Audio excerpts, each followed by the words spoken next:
eu vi. É bem bonito, eu gostei. Eu queria saber que técnica você usou, assim, e qual que você estava pensando em usar? Tipo, você falou que você pensou em trocar no meio. Sobre a técnica do Cuca, como é que eu estou fazendo? Mas era bom ver, né? Vamos ver, é legal, eu acho interessante, mas eu vou ver primeiro, aí todo mundo acompanha o que eu vou. Dá para passar? O Miguel tá aí? Tá.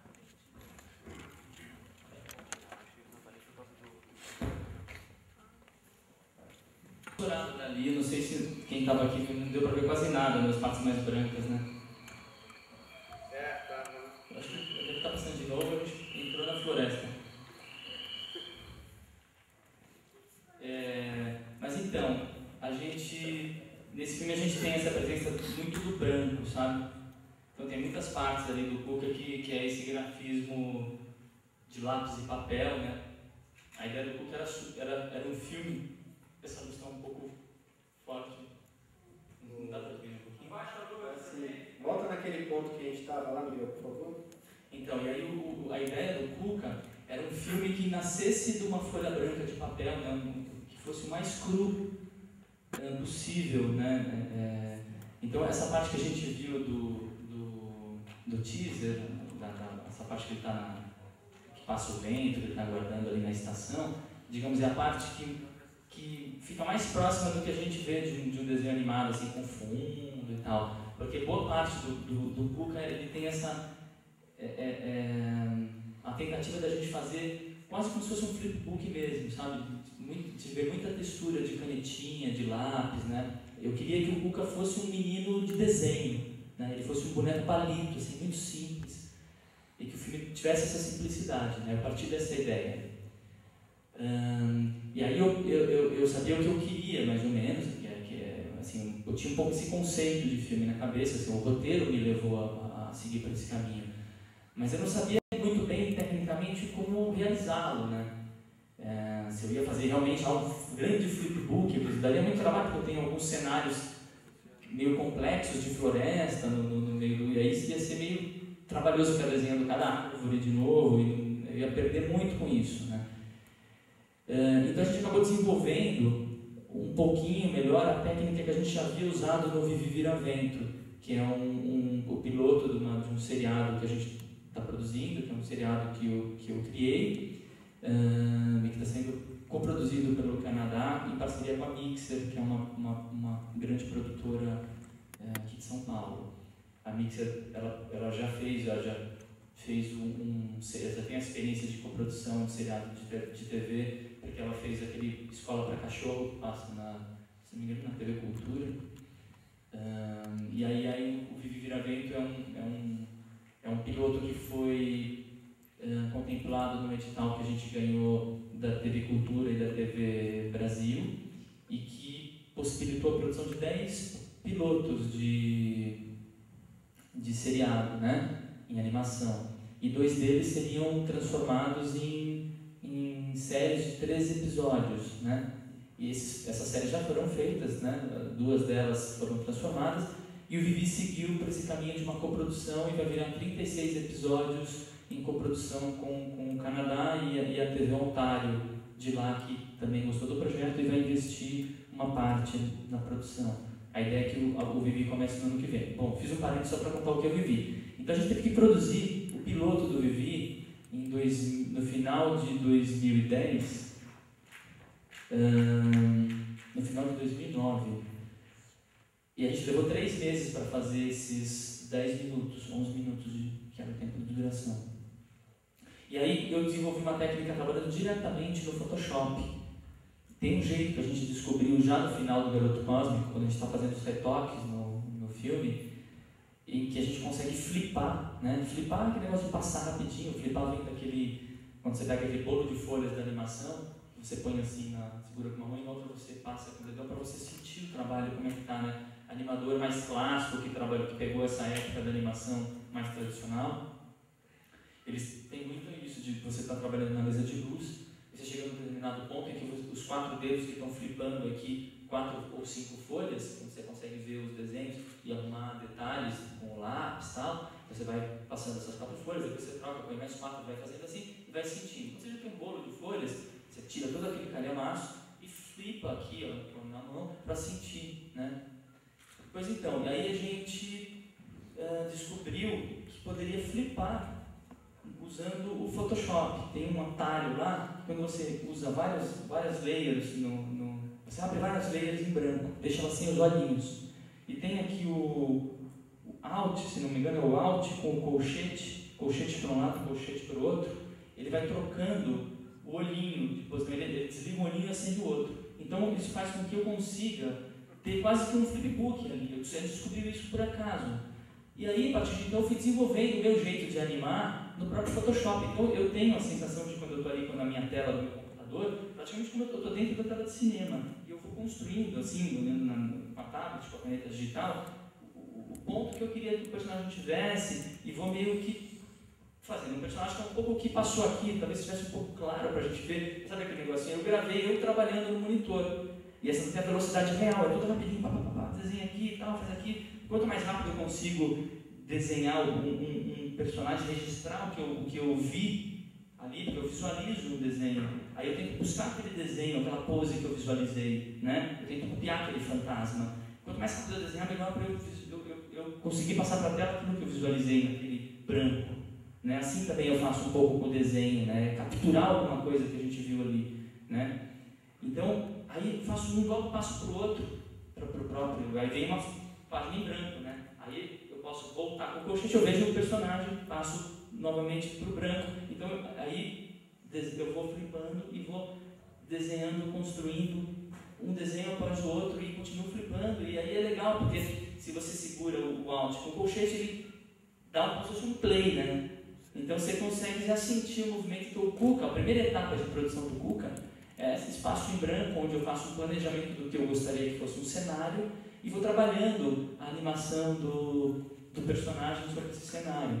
Aí eu gero um arquivo de Photoshop já na resolução de cinema, onde eu tenho uma marcação de cenário e uma marcação de animação. E isso segue então os desenhos. Segue para um assistente que vai imprimir todos esses desenhos, porque como eu quero que pareça lápis e papel, eu tenho que pegar aquele desenho de digital, pôr numa mesa de luz e passar limpo no papel, porque aquilo é meu esboço. Então a minha arte final é feita no papel, eu trabalho um desenho bem legal no papel, aí isso é escaneado e tem lá uma equipe que transforma aquele desenho digital num desenho mais acabado como esse que a gente viu aqui. Ou seja, põe as coisas no lugar, põe o desenho do tracinho que é a cabeça do menino, o tracinho que são os olhos, a bochecha, né? É um personagem muito simples, né? Então facilita um pouco o trabalho. Você faz a composição em qual software? Depois de tudo pronto, quando eu tenho, digamos, esse arquivo todo, com todos os desenhos do personagem em movimento finalizados, e um desenho de cenário também, que é construído com tinta e tal, depois isso é também escaneado, leva para o computador, monta, faz um acabamento final.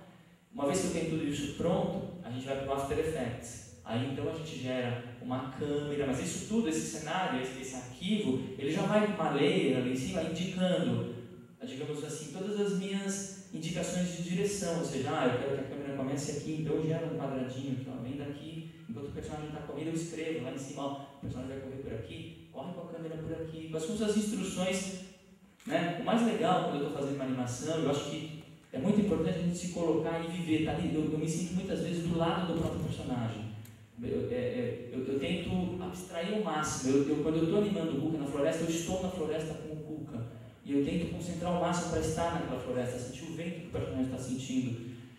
O pulinho que ele deu, eu estou pulando. Né? Muitas vezes me pego, se o personagem está feliz, eu estou animando, rindo. E se ele está triste, eu estou sentindo isso, eu estou tão triste quanto ele.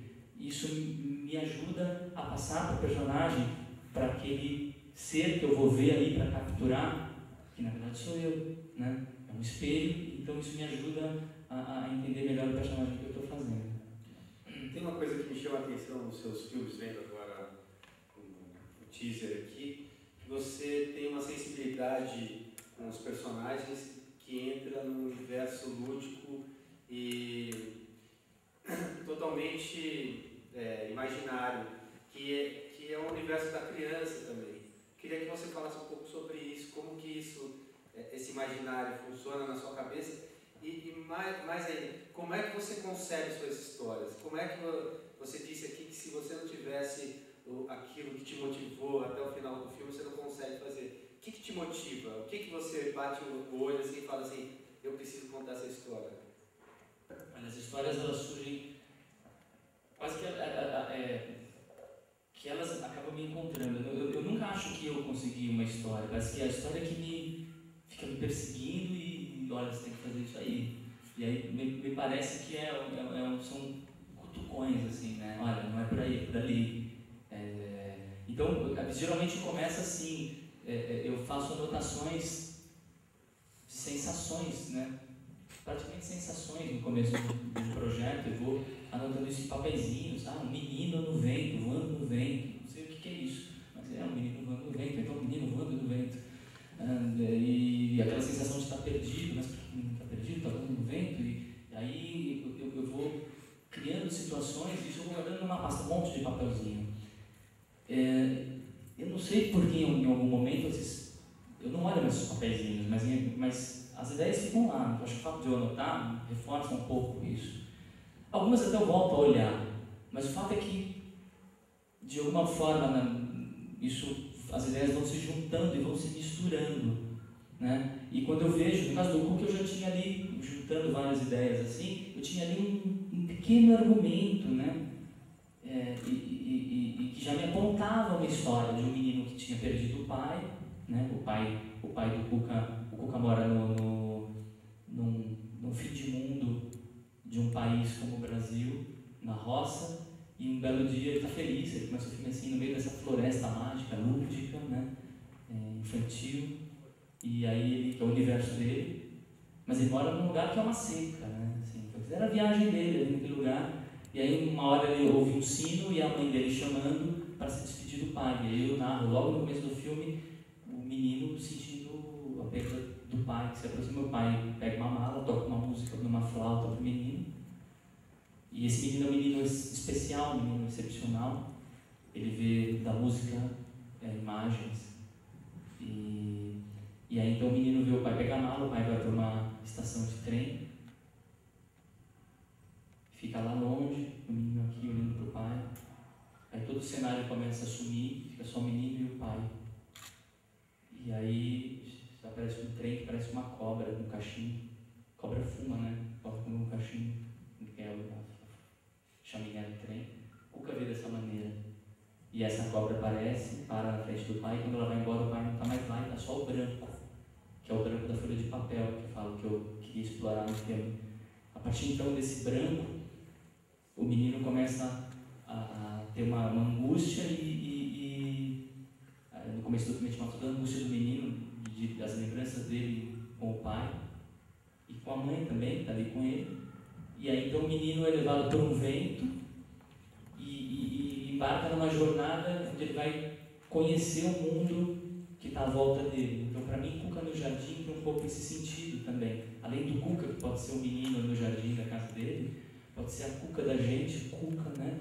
No nosso jardim, que é o nosso mundo, né? Então o filme ele fala um pouco sobre isso. É a visão do menino mais excluído, mais possivelmente excluído. Assim, um menino que mora já num lugar afastado, que tem um problema, e é uma visão completamente lúdica, lírica do mundo, com toda a sua realidade social e política. Né? E claro que a gente isso é só o plano de fundo, porque a viagem do menino é em busca do pai, né? E eu acho muito legal porque depois eu fui perceber que o Cuca ele acaba fazendo parte de um grupo de filmes que tem muitos filmes que tratam, filmes latino-americanos que tratam da busca do pai, que claro tem uma série de teses sobre isso, né? Sobre a questão da busca do pai no cinema latino, né? E eu acho que é uma feliz coincidência para mim. Então eu fui embarcando nessa viagem de estudar muito o tema que eu me propus a abordar. E dessa maneira é um pouquinho o jeito que surgem as histórias, né? Caquinhos que eu vou juntando, questões que me perseguem e que eu tento resolver nesse círculo de capoeira, sabe? Eu estou ali e as coisas vão entrando e eu preciso relacionar vejo